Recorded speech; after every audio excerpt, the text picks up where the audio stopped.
Oke teman-teman, senang banget kita masih bisa berkumpul di ibadah Komsel pada malam hari ini.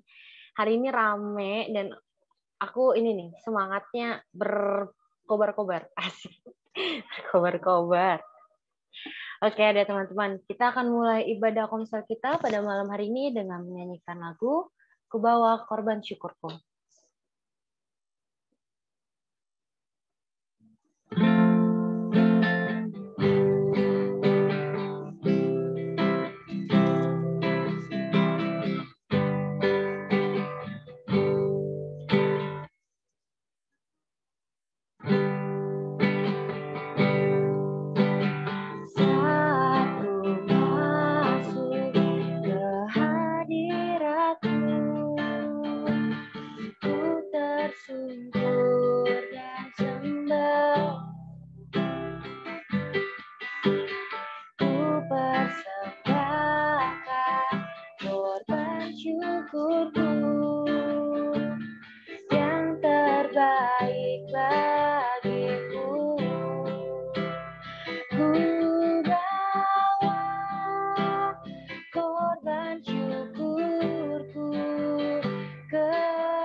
Sama kita menyanyikan lagu ini dari awal. Saat ku masuk ke hadirat-Mu, ku tersungkur dan sembah. Ku persembahkan korban syukurku yang terbaik bagimu. Ku bawa korban syukurku ke tempat kudus-Mu Tuhan. Hatiku limpah dengan syukur sebab Tuhan baik.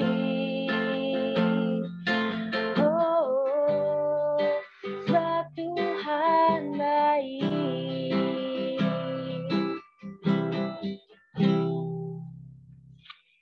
Mari kita bersatu dalam doa.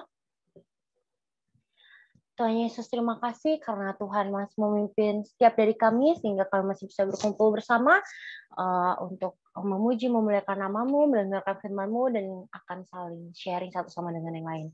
Kiranya Tuhan memimpin ibadah Komsel kami dari awal hingga akhir tanpa kekurangan satu apapun dan tanpa gangguan dari internet. Terima kasih Yesus, kami telah berdoa dan mengucap syukur. Amin. Yeay, kita akan lebih semangat lagi untuk memuji Tuhan bersama-sama. Mari kita nyanyikan lagu Sebagai Saudara Seiman. Jangan lupa tepuk tangan ya teman-teman. Jangan lupa senyum.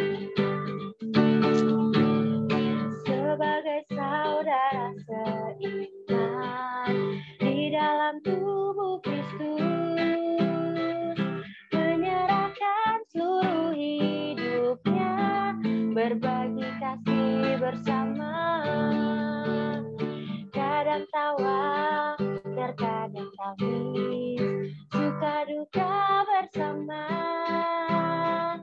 yang kuat menanggung yang lemah, dalam anugerahnya kita bertumbuh di dalam kasih, sehati sepikir, setujuan, melangkah bersama, tuayan besar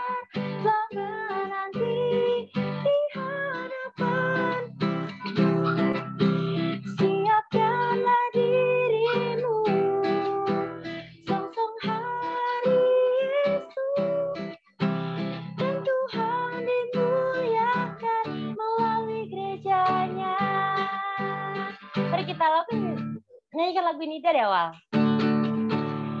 Sebagai saudara seiman di dalam tubuh Kristus, menyerahkan seluruh hidupnya, berbagi kasih bersama, kadang tawa, terkadang tangis, suka duka bersama, yang kuat menanggung yang lemah, dalam anugerahnya kita bertumbuh di dalam kasih, sehati sepikir, setujuan, melangkah bersama, Tuhan yang besar telah menanti di hadapan. Siapkanlah dirimu, songsong hari Yesus, dan Tuhan dimuliakan melalui gerejanya, dan Tuhan dimuliakan. Dan Tuhan dimuliakan melalui gerejanya.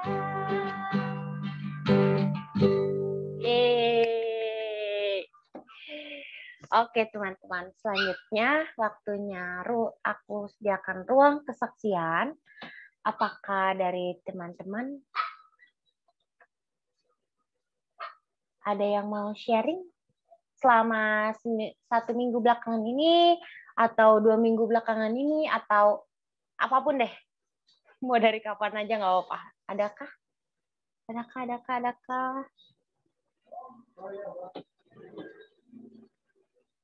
Apakah ada? Kok Daniel ada nggak yang mau diceritain kok? Kali aja kan Kokos udah sekitar 4 hari nih di Semarang. Gimana gitu perasaannya? Mungkin ada yang beda. Hai semua. Hai Karin. Halo, suaraku masuk nggak?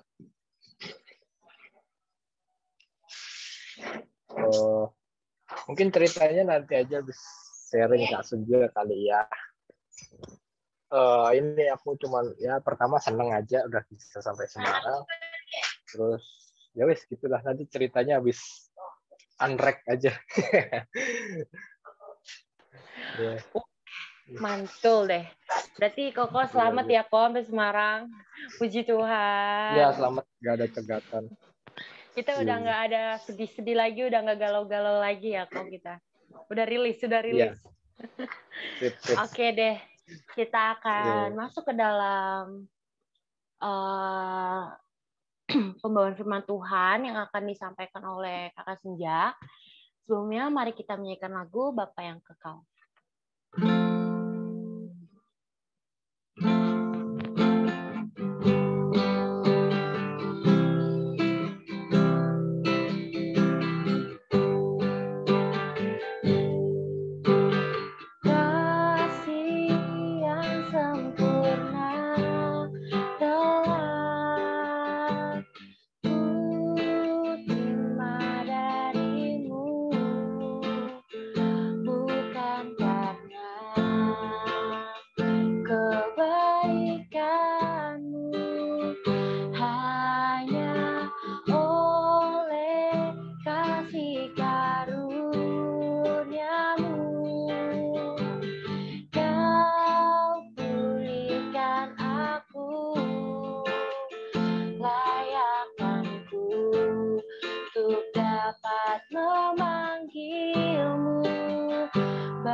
kasih karunia-Mu. Kau pulihkan aku, layakkanku untuk dapat memanggil-Mu. Bapa, Kau beri yang ku pinta, saat ku mencari, ku mendapatkan. Buka tuh pintu-Mu dan Kau bukakan. Sebab Kau Bapa-Ku, Bapa yang kekal. Takkan Kau biarkan aku melangkah hanya sendirian. Kau selalu ada bagiku, sebab Kau Bapa-Ku, Bapa yang kekal. Kau beri yang ku pinta, saat ku mencari, ku mendapatkan. Buka tuh pintu-Mu dan Kau bukakan. Sebab Kau Bapa-Ku, Bapa yang kekal. Takkan Kau biarkan aku melangkah hanya sendirian. Kau selalu ada bagiku, sebab Kau Bapa-Ku, Bapa yang kekal. Sebab Kau Bapa-Ku, Bapa yang kekal. Dipersilakan Kakak Senja untuk menyampaikan firman Tuhan. Oke, terima kasih Karin. Shalom teman-teman. Apa kabarnya nih teman-teman semua? Ada yang mau sharing kabarnya dulu nggak? Adakah? Ada. Niko udah senyum-senyum aja. Nanti lah ya sharingnya after firman dan doa tutup.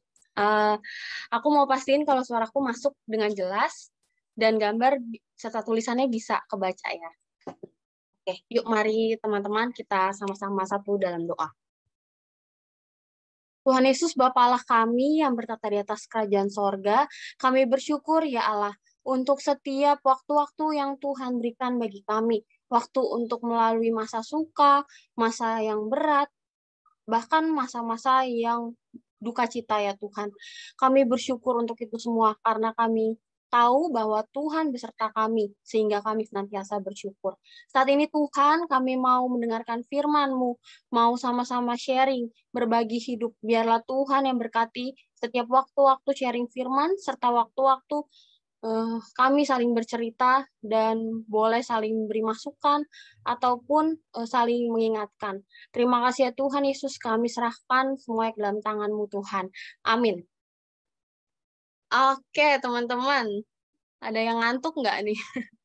Ini aku sambil pantau nih, lah yang nyala Koyo Maniko doang tapi ya. Ya udah dah, nggak apa-apa. Oke, teman-teman. Hari ini kita mau sama-sama diskusi dan saling sharing gitu ya. Sesuai dengan tema yang dikasih oleh teman-teman pengurus, yaitu hidup tapi mati. Nah, teman-teman, hidup tapi mati. Kita mungkin sering dengar kata hidup dan kata mati gitu ya. Nah, cuman kalau misalnya aku tanya nih ke teman-teman, Koyo, Karin, Cijo, Feve, Antonia gitu ya, atau Yesi dan Daniel gitu. Menurutmu gitu, apa sih yang jadi definisi dari hidup dan apa definisi dari mati gitu? Ada teman-teman yang mau menyampaikan pendapatnya? Menurut teman-teman hidup tuh apa sih gitu? Mati tuh apa sih gitu? Aku kasih kesempatan 2 orang deh. Ini kesempatan berharga nih. Nggak banyak yang dikasih waktu untuk sharing itu. Oke. Ada yang mau berpendapat? Hidup itu ini nih gitu. Oh, Koyo mulutnya kebuka tapi nggak dinyalain mic-nya nih. Ayo Nil, jangan senyum aja. Gimana teman-teman? Yang terpikir ketika ada kata hidup dan kata mati, menurut teman-teman apa yang kebayang? Ya. Hidup, bernafas, mati, Bernapas. juga bernyawa, kata Antonia. Oke, terima kasih tonton. Ada lagi yang mau memberikan pendapatnya? Kalau hidup bisa berkomunikasi, masih bisa ketemu. Kalau mati ya udah nggak bisa. Ya, kalau mati udah nggak bisa ngapa-ngapain gitu ya kok. Gak ngefek apa-apa juga ya, orang mati datengin yang hidup gitu. Serem. Cuman ngeri aja. Oke, hidup proses, mati itu akhir dari proses. Oke, kalau udah mati, akhir dari prosesnya kira-kira bisa balik lagi jadi berproses lagi nggak? Oke, jangan bikin aku jadi bikin pusing ya. Nah, sebelum aku melanjutkan sharingku hari ini, aku buka dulu dengan permisi ya dari Koyo sama Niko. Kalau misalnya ada hal-hal yang mungkin dari aku kelewat atau ada yang perlu ditambahkan, nanti aku persilahkan boleh banget gitu ya menambahkan.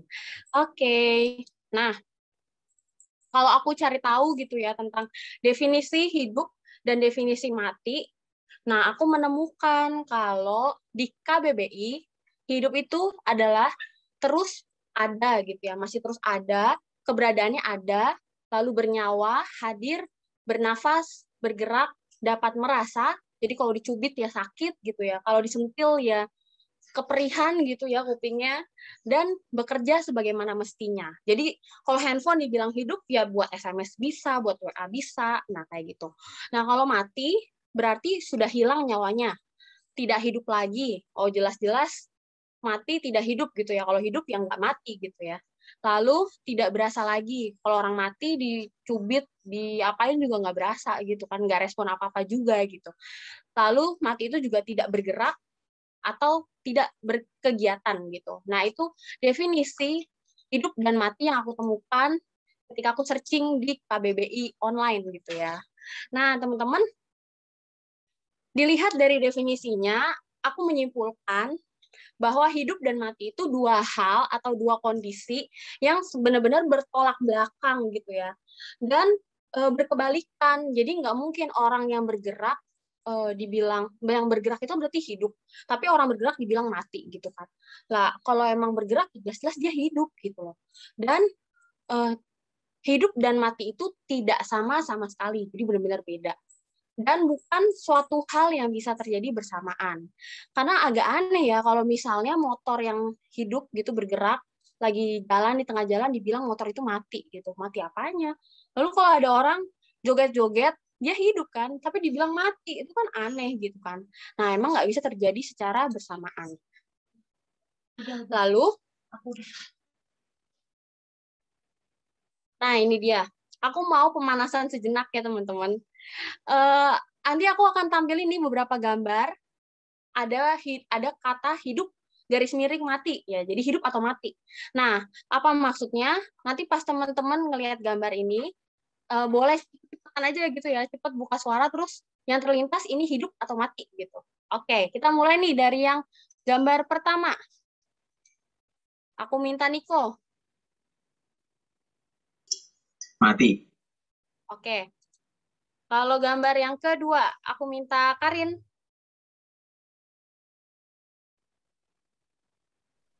Hidup. Oke. Gambar yang ketiga, aku minta Daniel.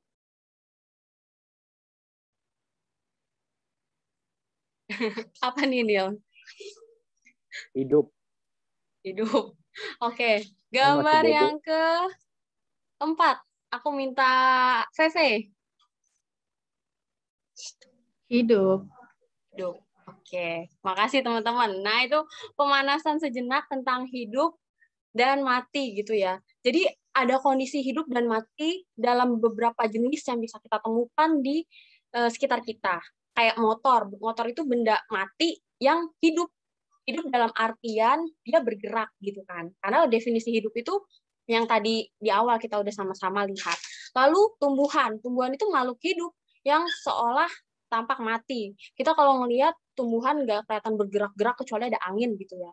Nah, tapi dia bisa bertumbuh gitu, sehingga dia disebut sebagai makhluk yang hidup.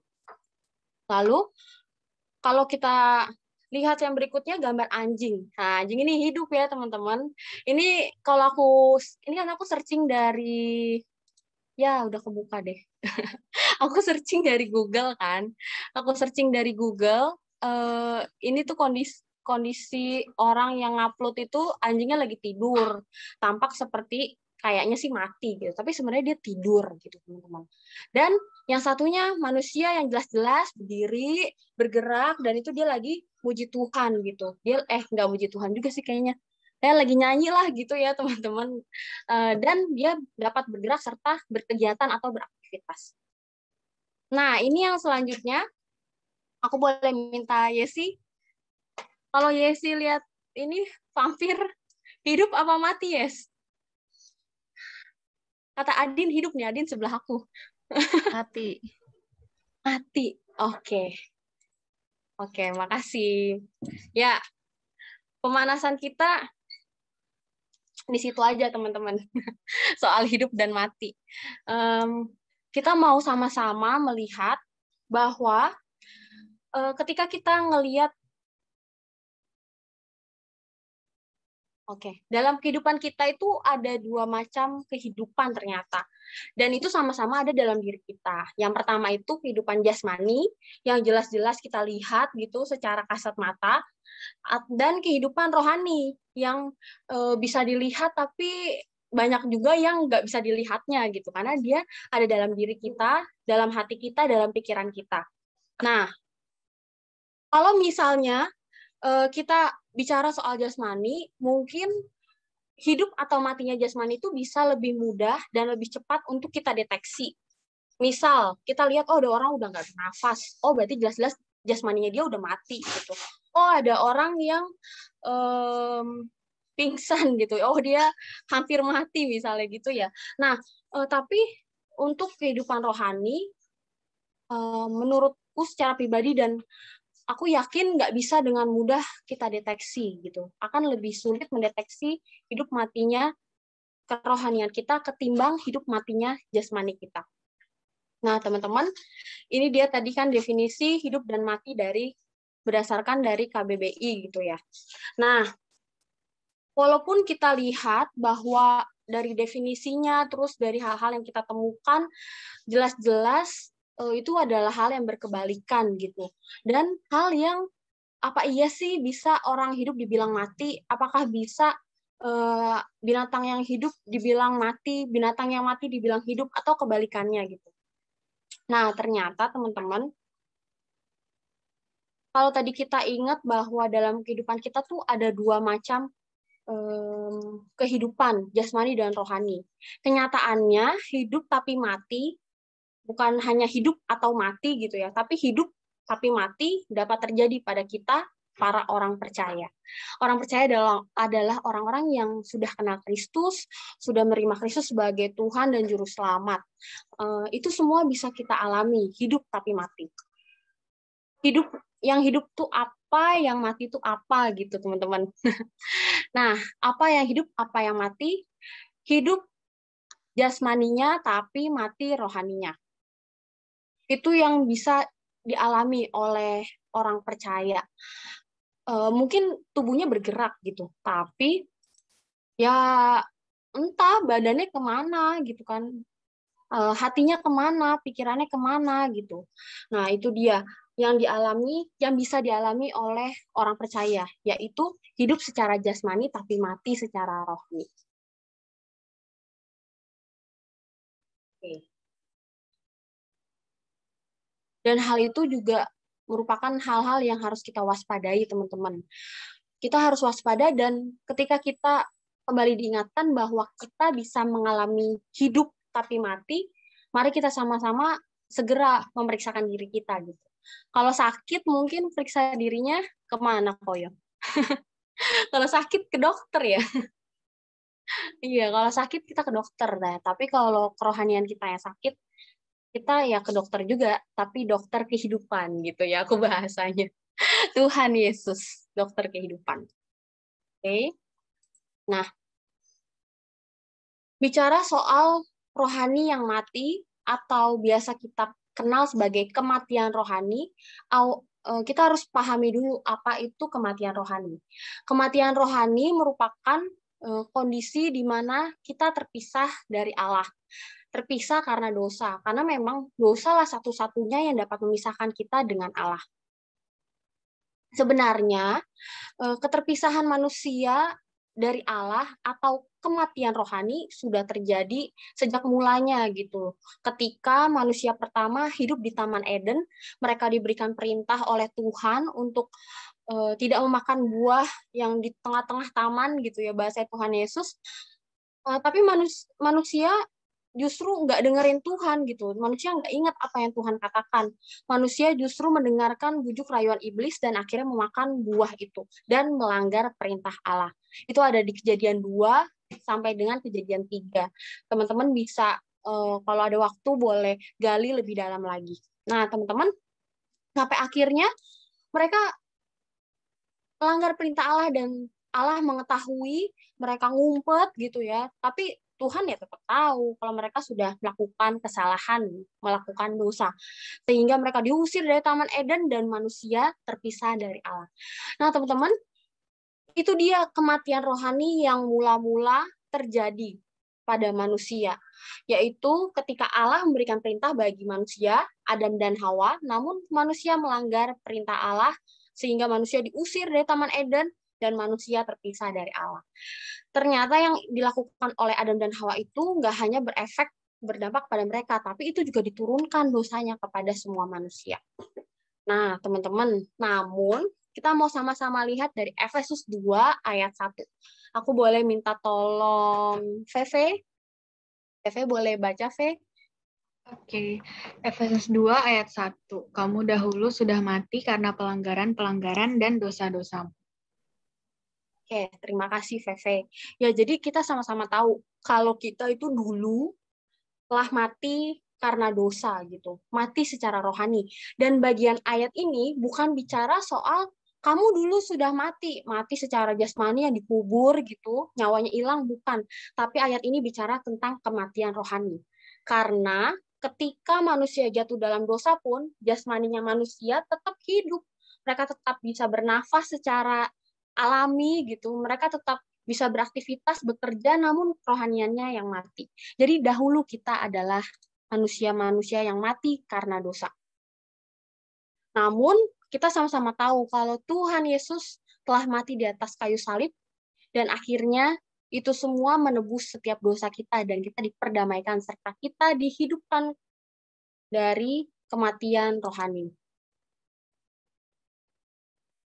Oke, kita sama-sama buka dari Efesus 2 ayat 4.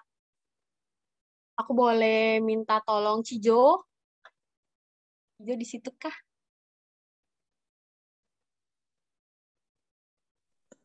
Tetapi Allah yang kaya dengan rahmat, oleh karena kasih-Nya yang besar yang dilimpahkannya kepada kita.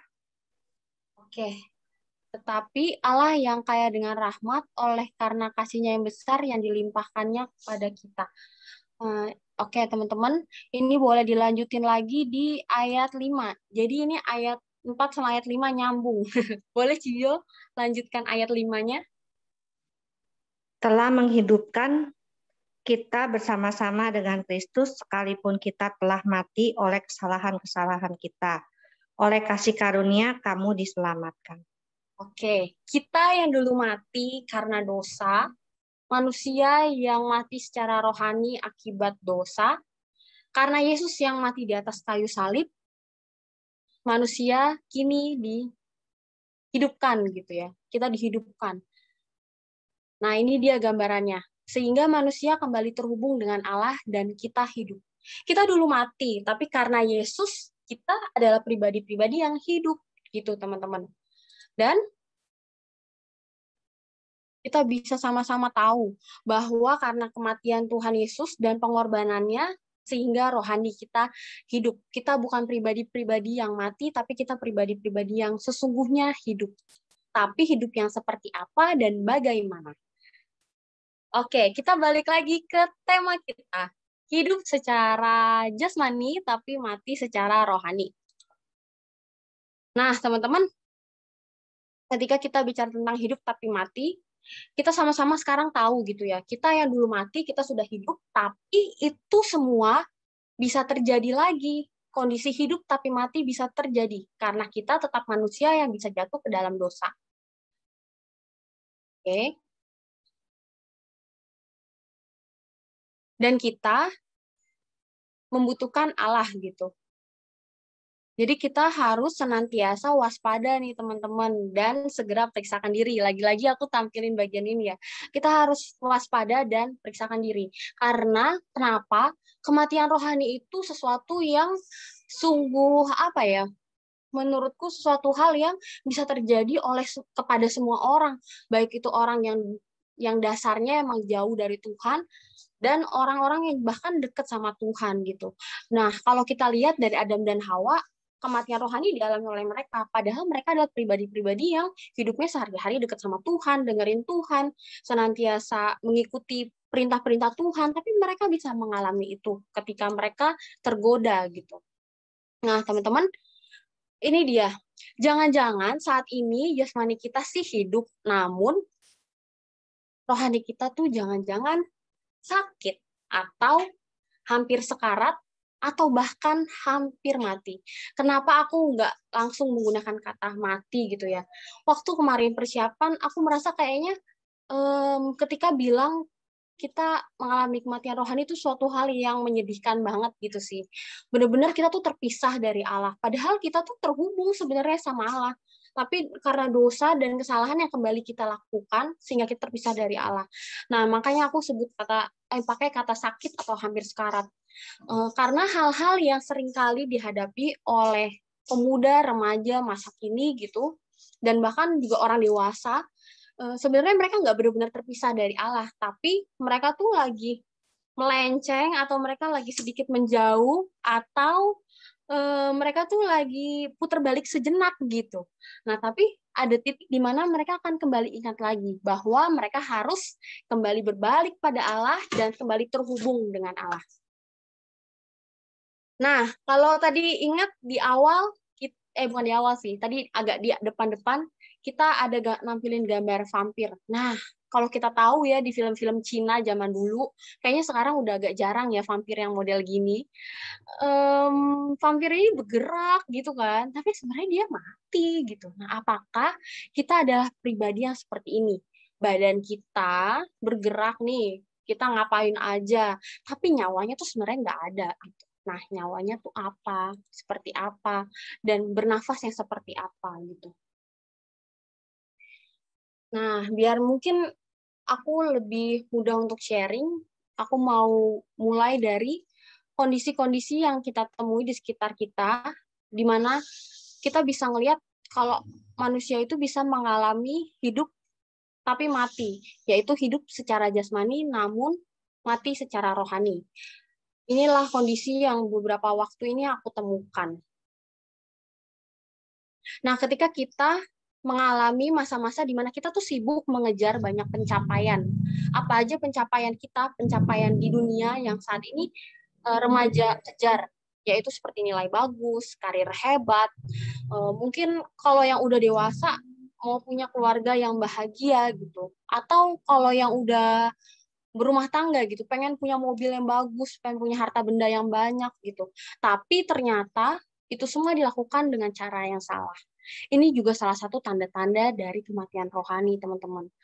Dan ini semua dikerjakan hanya untuk kepentingan dia sendiri, bukan untuk kemuliaan Tuhan. Kenapa bukan untuk kemuliaan Tuhan ini aku merahin gitu ya? Karena ya ketika kita tahu bahwa apa yang kita kerjakan, apa yang kita kejar, apa yang kita impi-impikan, nilai bagus, karir hebat, ketika kita sadar bahwa itu untuk kemuliaan nama Tuhan, kita akan berjuang mengerjakannya dengan cara yang tepat. Nggak lagi nyontek, nggak lagi mungkin korup gitu. Dan itu semua kita lakukan bukan untuk kepentingan diri kita sendiri aja, tapi untuk kemuliaan nama Tuhan. Karena kalau kita untuk kepentingan diri sendiri, aku yakin itu sulit untuk kita bisa tetap memuliakan Tuhan. Lalu kondisi yang lainnya, ketika kita semangat nih mengerjakan pelayanan, mengambil pelayanan ini itu, tapi tidak melibatkan Tuhan di dalamnya. Padahal Tuhanlah pemilik pelayanan ini. Aku mau ajak teman-teman baca dari 1 Korintus 10 ayat 31. Ada teman-teman yang mau volunteer bacakan ini?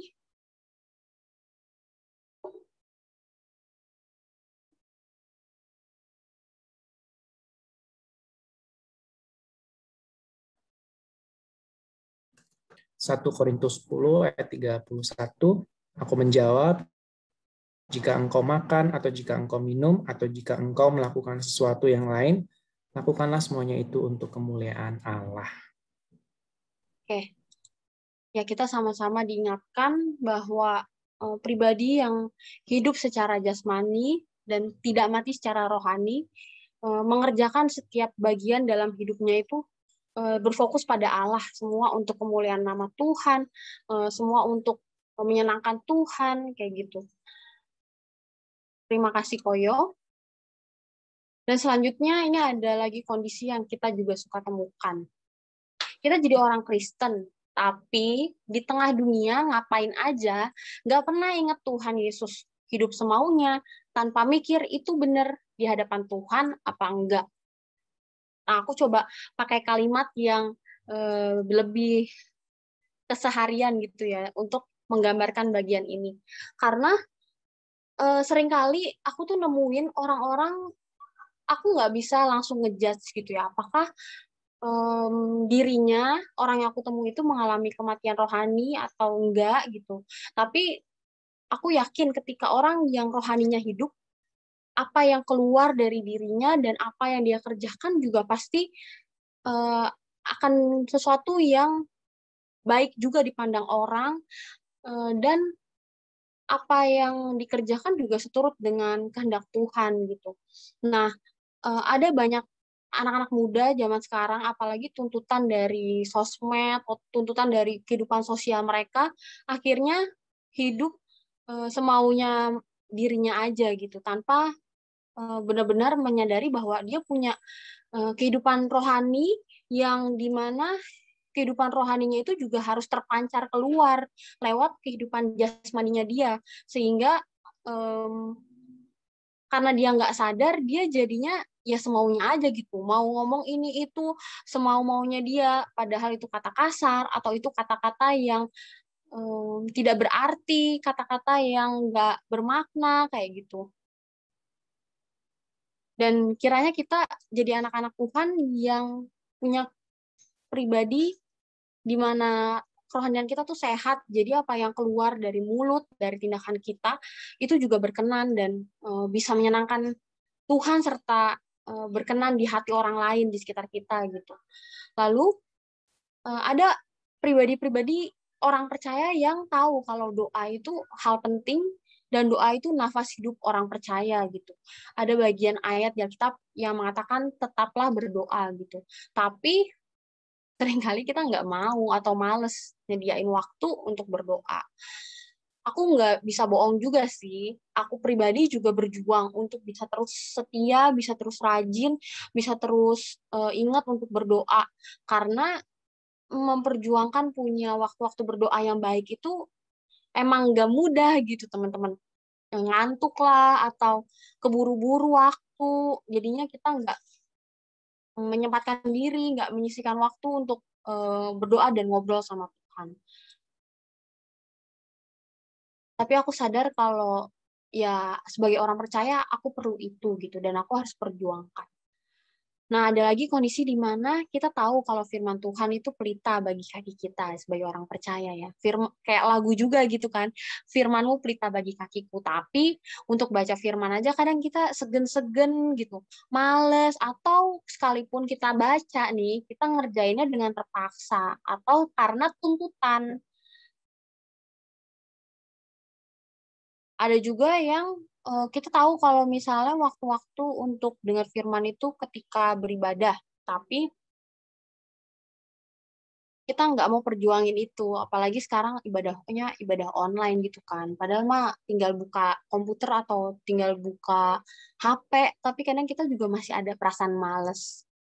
Jadi kita harus tetap warning, harus tetap apa ya, aware gitu ya sama kondisi-kondisi yang kayak gitu. Oke.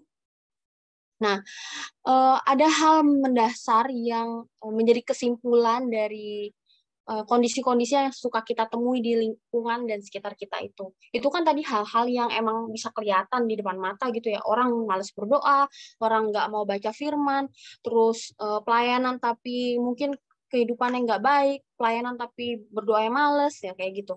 Nah, tapi sesungguhnya kematian rohani lebih dalam lagi adalah ketika kita menolak dan menjauh dari Allah sang hidup dengan pikiran, perasaan, dan tindakan kita, saat itulah kita mati secara rohani. Sebenarnya semua yang terjadi itu bentuk dari ini, bentuk dari penolakan kita terhadap Allah. Nah, teman-teman, kalau misalnya kita sudah mulai menyadari kalau kita ada di fase-fase ini, waspadalah. Aku bukan jadi Bang Napi gitu ya kali ini, tapi benar-benar deh teman-teman kita mesti waspada. Dan ketika kita tidak lagi menghargai hadirat Tuhan. Ini tuh benar-benar menurutku ya, ini salah satu kendala yang benar-benar yang sangat terjadi dan relevan di kondisi ibadah online saat ini. Kan kita ibadahnya itu dari handphone, dari laptop gitu. Nah, padahal ketika kita beribadah itu sebenarnya itu pun hadirat Tuhan yang ada di rumah kita gitu, lewat media yang Tuhan izinkan boleh ada. Tapi seringkali ketika ibadah online, kita nggak benar-benar menghargai waktu-waktu beribadah. Kita main handphone, atau mungkin di rumah kalau misalnya bareng sama keluarga gitu ya, bareng sama papa, mama, keponakan, oma, kita justru mungkin ngobrol. Atau yang suka kejadian nih kalau di rumahku, kita lagi kebaktian, tapi ntar ada aja nih kita, Rin, ini gitu kan, ini gitu, ntar ujung-ujungnya ada yang saling resek-resean gitu, ntar adalah yang jadinya ambek-ambekan kayak gitu. Nah, itu yang juga jadi momen-momen di mana kita perlu aware bahwa itu mungkin jadi waktunya iblis mulai masuk gitu untuk menyerang kerohanian kita. Nah, itu sih. Dan ketika kita nggak lagi mau memperhatikan firman Tuhan, atau ketika kita mengabaikan firman Tuhan. Aku teringat seorang teman youth yang pernah sharing ke aku ketika dia ada di masa-masa yang dia mengalami kematian rohani dan itu terdeteksi dalam hal relasi berpacaran yang nggak sehat gitu teman-teman.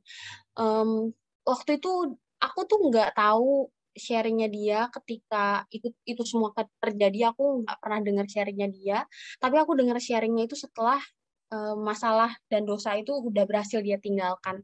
Dia sharing ke aku begini, Sen, waktu aku berelasi dengan si A, aku sadar kalau firman Tuhan tuh seringkali menegur aku, dan firman Tuhan seringkali bilang ke aku untuk stop gitu, untuk jangan lagi, untuk tinggalkan. Tapi aku ngerasa kenapa aku harus tinggalin gitu kan? Aku sama dia saling sayang, aku sama dia tetap baik-baik aja gitu. Dan akhirnya firman Tuhan diabaikan oleh dia gitu. Dan dia menyadari itu ketika memang ada di titik Tuhan tuh benar-benar tegur dia, ingatkan dia bahwa itu sesuatu yang salah. Nah, teman-teman, tidur secara rohani atau sakit atau hampir sekarat atau hampir mati ditandai dengan itu semua. Kira-kira kita terus senantiasa waspada ya teman-teman. Kalau misalnya kita lagi ada atau pernah ada di masa-masa seperti ini, atau kedepannya kita mengalami masa-masa seperti ini. Karena saat itulah sesungguhnya kehidupan rohani kita sedang menuju kematian, bahkan mungkin udah mati. Jadi kita harus terus waspada. Aku nggak bermaksud membuat Komsel kali ini jadi hal yang menakutkan gitu, tapi ketika aku mempersiapkan ini, aku benar-benar ngerasa kayaknya memang kematian rohani itu suatu hal yang menyeramkan gitu sih. Ketika kita tahu bahwa Tuhan itu sumber hidup, tapi kita terpisah dari sumber hidup. Padahal dia sumber, kita butuh hidup. Otomatis ketika kita jauh, kita akan mati. Dan ada bagian firman Tuhan, aku nggak tulis gitu di slide-ku, yang mengatakan bahwa kematian secara rohani itu ujungnya pun kematian secara jasmani gitu. Mungkin kita akan sama-sama perdalam lagi di waktu-waktu berikutnya. Nah, teman-teman, aku menyadari kalau sesungguhnya hidup secara jasmani tapi mati secara rohani bukan seharusnya jadi label kita sebagai orang percaya. Apalagi anak-anak Tuhan yang senantiasa melayani Tuhan, punya keluarga yang juga percaya sama Tuhan Yesus. Seharusnya ini bukan lagi jadi status kita. Bukan hidup tapi mati. Tapi hidup dan juga hidup. Yaitu hidup secara jasmani dan juga hidup secara rohani. Mari teman-teman, kiranya ini terus jadi pokok doa yang kita sampaikan kepada Tuhan, supaya kita terus-terus jadi pribadi yang nggak hanya tubuh kita yang kita rawat, olahraga, sepedaan gitu ya, jalan kaki pagi-pagi supaya sehat, tapi kita juga jadi pribadi-pribadi yang mengejar kesehatan serta kehidupan dari segi rohani kita. Dan akhirnya supaya hidup secara jasmani dan juga hidup secara rohani boleh kita miliki.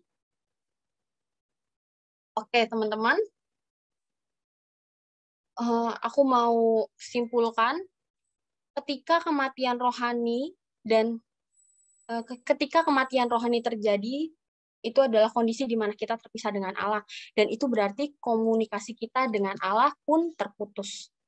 Mari kita sama-sama pikirkan, ketika kita mungkin sedang ada dalam kondisi ini, atau kita menemukan teman-teman di sekitar kita tengah dalam kondisi ini, atau suatu hari kita ada di titik ini, kita sama-sama ingat bahwa komunikasi yang terputus karena keterpisahan kita dengan Allah harus kita sambung lagi. Aku boleh minta tolong Niko, boleh baca Yohanes 15 ayat 5 ya, Nik? Yohanes 15 ayat 5, Akulah pokok anggur dan kamulah ranting-rantingnya. Barang siapa tinggal di dalam aku dan aku di dalam dia, ia akan berbuah banyak. Sebab di luar aku, kamu tidak dapat berbuat apa-apa. Terima kasih, Niko. Ya, teman-teman, ketika kita terpisah dari Allah, terputus komunikasi dari Allah, sang sumber hidup, kita tuh bagaikan ranting-ranting yang sebenarnya nyangkut di pokok anggur, tapi kita putus gitu, mati dan ya nggak bisa berbuat apa-apa dan nggak bisa berbuah serta nggak bisa berdampak lagi gitu. Nah, apakah kita mau jadi pribadi-pribadi yang seperti itu karena kita lepas dari pokok anggurnya? Jadi kita harus terus ingat bahwa kita butuh untuk terus melekat dan nempel sama pokok anggur kita yang adalah Tuhan Yesus sendiri. Dan sesungguhnya obat dari rohani yang sakit adalah melekat dan terus terhubung sama Allah. Sebab kita membutuhkan Allah, sang sumber hidup, supaya kita terus hidup. Dalam perenunganku, aku coba pikirin gitu ya, dan aku coba gumulin tentang apa sih aplikasi dari renungan kali ini, dan apa yang bisa aku lakukan ketika aku menyadari bahwa sesungguhnya aku ini orang yang hidup, tapi bisa mengalami kematian secara rohani ketika aku jauh dari Allah. Aku mau mengajak teman-teman menerapkan hidup SP3MD. Oke. Jadi teman-teman ingetin ya, ini sebenarnya tadi aku mau bikin jadi spam gitu kan. Ya, tapi agak maksa ya. E-nya 3 gitu ya teman-teman. Jadi ya udah SP3MD gitu. Nah, apa itu? S, setia. setia berdoa pada Tuhan dan melekat padanya. Itu sebagai bentuk di mana kita tuh menyadari bahwa kita manusia yang butuh bernafas, manusia rohani yang butuh bernafas, terus melekat sama Tuhan dan berdoa pada Tuhan. P, peka akan dosa dan berjuang meninggalkannya. Jadi kita jadi manusia rohani yang bisa merasakan, menyadari bahwa kita tuh udah mulai dekat sama dosa. Jadi ketika kita udah mau makin dalam, kita ingat untuk keluar gitu, teman-teman. Lalu M yang pertama, menghargai dan rindu hadir di hadirat Tuhan, Sang Sumber Hidup, sebagai bentuk keberadaan kita sebagai umat Tuhan, sehingga kita senantiasa hadir dan rindu untuk ada di hadiratnya Tuhan. M yang kedua, mengerjakan apa? Mengerjakan tanggung jawab dengan firman Tuhan sebagai pelita. Jadi kita sadar kalau manusia yang hidup secara rohani juga bergerak kalau kita tahu ya bergerak mengerjakan tanggung jawab kita, baik itu dalam studi, pekerjaan, dan pelayanan. Tapi nggak hanya bergerak dengan nggak tahu arahnya dari mana, pedomannya apa, tapi tetap firman Tuhan yang kita jadikan pedoman. Nah, karena kita butuh firman Tuhan sebagai pedoman kita, jadi penting tuh untuk kita terus punya waktu-waktu merenungkan firman. Lalu M yang ketiga, plus D, yaitu menjalani peran dengan tepat, serta memberi dampak yang baik dan benar bagi dunia. Jadi berperan dan berdampak. Sebagai manusia rohani yang hidup, kita penting untuk senantiasa berperan dan berdampak. Mungkin nggak semua dari kita itu dipanggil untuk melayani di bidang-bidang rohani. Misal jadi pendeta, jadi guru agama, kayak Koyo dan Niko gitu. Atau kayak Pak Edi, tapi dalam pekerjaan sebagai karyawan atau sebagai bos, di rumah sebagai anak, atau di rumah sebagai kakak, sebagai adik, sebagai mungkin kelak kita jadi orang tua, kiranya kita bisa menjalankan peran kita dengan tepat. Kita mestinya jadi anak yang gimana, kita harusnya ngapain, kita harusnya bersikap seperti apa. Nah, itu pun memancarkan kehidupan rohani kita yang benar-benar hidup lewat apa yang keluar dan lewat apa yang kita kerjakan. Sehingga itu semua bisa jadi hal-hal yang berdampak bagi orang-orang di sekeliling kita. Bukan hanya sekedar berdampak, tapi berdampak yang baik dan benar. Nah, teman-teman, nah, ini aku kembali ulang. Kiranya hidup secara jasmani dan juga hidup secara rohani, benar-benar hidup secara jasmani dan juga hidup secara rohani bisa menjadi hal yang terus kita kita minta sama Tuhan dan bisa terus kita perjuangkan serta terus kita kejar gitu. Nah, yang berita duka cita gitu yang baru kita sama-sama tahu, satu lagi pelayan Tuhan dipanggil pulang ke rumah Bapa, Raditya Oloan gitu.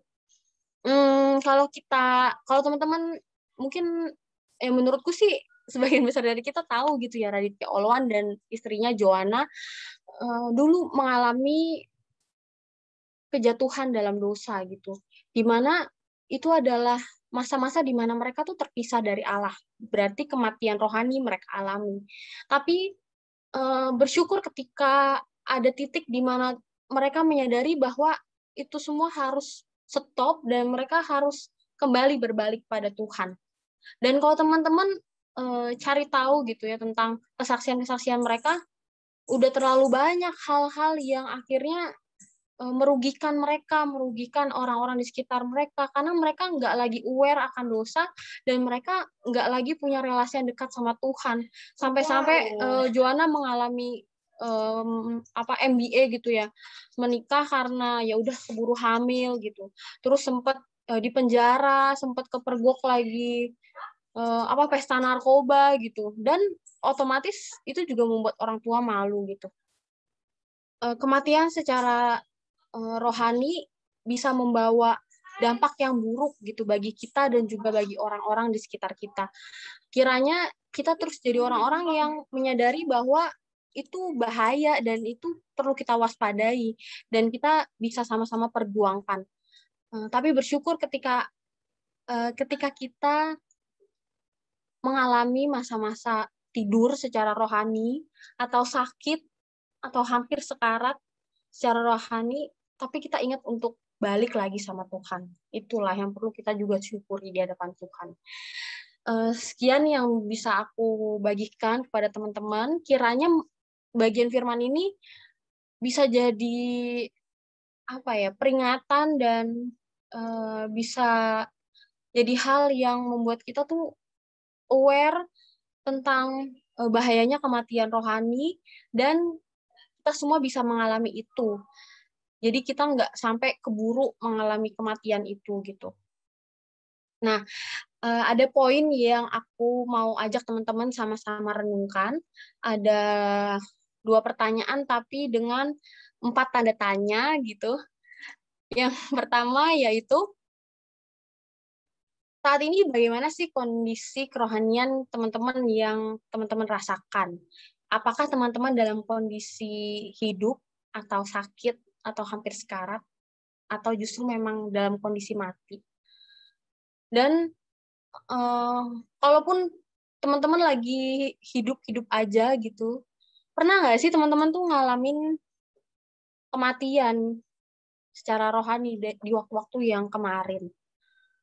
Lalu pertanyaan kedua, kalau bukan teman-teman sendiri, adakah orang di sekitar kalian yang sedang sakit atau mati rohaninya saat ini, yang mulai menjauh dari Allah, menolak Allah lewat pikiran, perasaan mereka? Apakah ada gitu yang teman-teman temui yang seperti itu? Kalau ada, mari kita sama-sama berdoa gitu. Mari doakan mereka, mari sampaikan kepada Tuhan kerinduan untuk kita bisa kembali hidup, mereka bisa kembali terhubung dengan Allah dan menjadi pribadi-pribadi yang hidup gitu, teman-teman. Ya, itu yang bisa aku sharingkan, dan kiranya teman-teman terberkati dan boleh terus menjadi perenungan secara pribadi. Oke, terima kasih. Aku boleh minta tolong Niko berdoa untuk tutup firman nih. Oke, mari kita berdoa. Tuhan Yesus, terima kasih untuk malam hari ini. Kami boleh sekali lagi Engkau ingatkan melalui kebenaran firman-Mu. Kami bersyukur Tuhan boleh pakai senja dengan luar biasa untuk boleh kembali mengingatkan kami bahwa mungkin saat ini ada dari kami yang kelihatannya sedang hidup, kelihatannya sedang baik-baik saja. Tapi di dalam hati kami, Engkau tahu bahwa ada sesuatu hal yang tidak beres dan perlu untuk Engkau benarkan Tuhan. Bapak, kalau saat ini kami boleh sadar, kami boleh ingat kembali, terima kasih. Kiranya Engkau boleh kembali mengingatkan kami, kembali mengajak kami untuk berbalik, bertobat, datang kembali kepada Tuhan. Karena kami tahu betapa tidak enaknya untuk hidup jauh dari Tuhan. Hidup dengan hati yang kering, dengan hati yang hampa, yang jauh dari Tuhan. Tuhan, tolonglah kami, karena kami butuh Engkau. Kiranya Tuhan juga boleh pimpin setiap kami untuk boleh juga Tuhan pakai untuk mengingatkan teman-teman kami yang lain yang saat ini juga mungkin mengalami hal yang kami rasakan ini. Terima kasih Tuhan untuk senja yang boleh Tuhan pakai untuk menjadi saluran berkat-Mu bagi setiap kami. Tolonglah anak-Mu ini agar dia juga boleh terus hidup di dalam Engkau, agar senja boleh terus melayani dengan hati yang tulus, dengan hati yang boleh bersukacita untuk memberikan hidupnya bagi Tuhan juga. Tuhan berkati dalam pekerjaannya maupun dalam pelayanannya di gereja. Terima kasih Bapa, kami serahkan setiap kami yang ada di tempat ini dalam tangan-Mu. Dan jadi dalam nama Tuhan Yesus kami sudah berdoa. Amin. Amin. Terima kasih nih. Aku serahkan kepada Karin untuk memimpin waktu-waktu sharing dan persekutuan doa.